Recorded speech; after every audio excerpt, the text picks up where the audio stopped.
Bapak dan Ibu, saudara-saudari jemaat yang diberkati Tuhan, selamat pagi dan shalom. Kita bersyukur karena perlindungan dan kasih Tuhan yang memberikan kesempatan untuk kita hidup dan terpanggil untuk bersekutu dengan Tuhan dan di antara kita sebagai persekutuan keluarga yang memuji dan menyembah Tuhan dalam ibadah ini.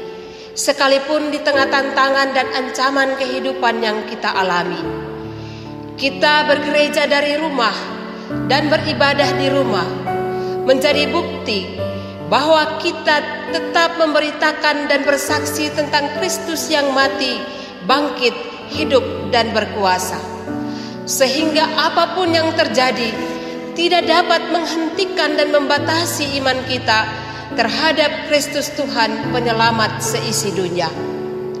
Hari ini Lembaga Pembinaan Jemaat Gereja Protestan Maluku menetapkan bagian bacaan Alkitab dari Injil Matius pasal 28 ayat 11 hingga ayatnya yang ke-15 untuk menjadi landasan bagi pemberitaan firman Tuhan bagi kita di minggu ini, dan masih dalam suasana sukacita Paskah kebangkitan Tuhan Yesus, dengan tema sepanjang bulan ini, gereja yang memberitakan kematian dan kebangkitan Yesus.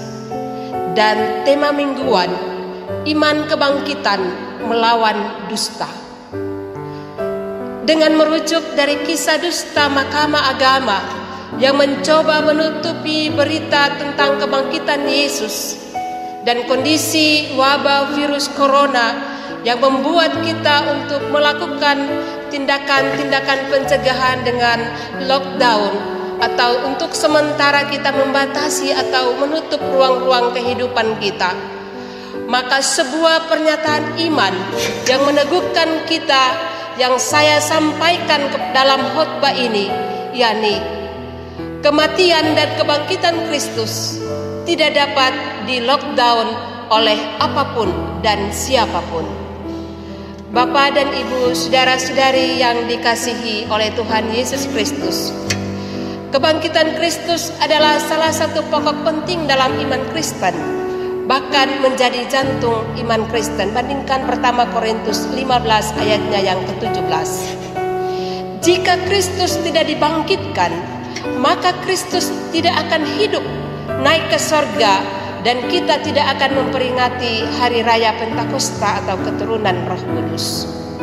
Karena itu mari kita renungkan kembali peristiwa kebangkitan Kristus agar kita dapat lebih percaya kepada Allah, walaupun ternyata kesaksian tentang kebangkitan Yesus tidak mudah diterima, bahkan tidak dipercayai dari zaman Yesus sampai sekarang ini, dengan berbagai dalil yang berusaha memutarbalikan fakta dan mempersoalkan kebenaran tentang berita atau kisah kebangkitan Yesus.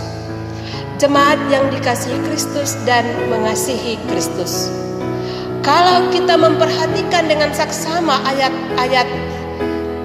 yang ke-11 dari bagian bacaan kita tadi, maka kita dapat melihat dua kisah perjalanan yang sangat berbeda sama sekali, yaitu tentang profil identitas diri para tokoh dalam cerita ini.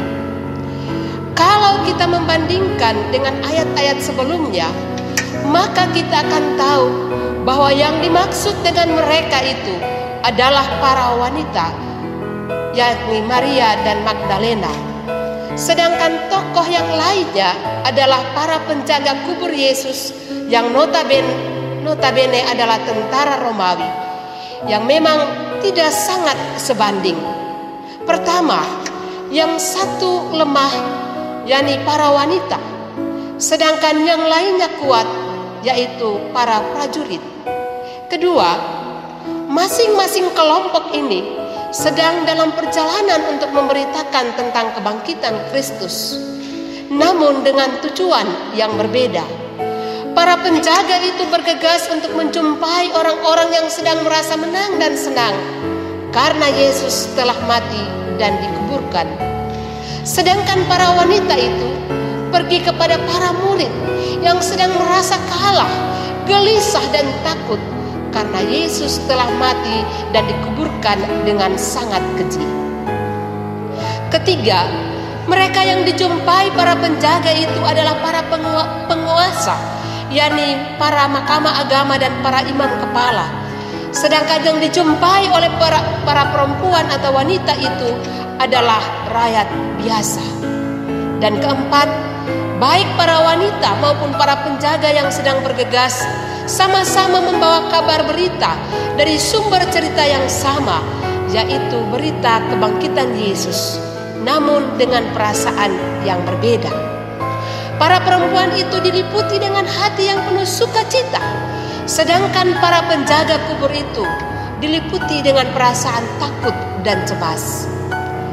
Dan kisah masih terus berlanjut.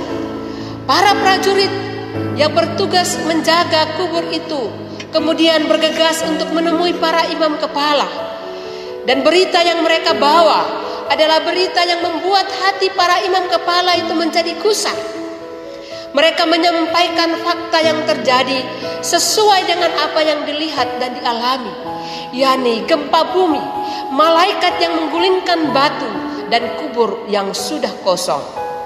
Akibatnya, mereka merancangkan suatu skenario, melakukan rekayasa dan manipulasi bahwa mayat Yesus dicuri orang yang kemudian dituduhkan kepada para murid yang datang pada malam hari saat para prajurit tertidur. Hal ini menunjukkan bahwa para imam kepala beserta dengan kroni-kroninya telah bertekad untuk tidak mau bertobat. Hati yang telah mengeras ini kemudian berusaha untuk membungkamkan kebenaran.